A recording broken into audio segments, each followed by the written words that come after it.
তোর সাথে আর কোনো সম্পর্ক নেই। আর তোর ফোন নেক্সট টাইমে দিব না আমি কয়ে দিলাম। আমাকে ডিস্টার্ব করিস না। আমি আমার মতো তাইলে আর ফোন দিব না।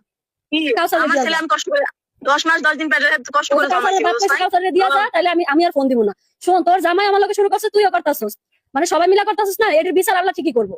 আমার সঙ্গে মনে আসলো না যে সত্যি নিয়ে সংসার করে খাইতে পারতাম না, তখন আনছস কি লিগে? তখন তো লাফাইতে লাফাইতে নিয়ে আইছস, আর এখন কাহিনী শুরু করছস। মানুষকে দেখাইতাছস অসহায় তুই। কি দেখাইছি? মানুষের এখানে অসহায় দেখাইতাছস, তুই তো ফ্যামিলির কাছে যাস না, তুই আরেক ভাই যা পড়ে রইছিস কে? যা তোর ফ্যামিলির কাছে। ফ্যামিলি ভালো না, তোরাও ভালো না। ও তুই একাই ভালো। ফ্যামিলিও ভালো।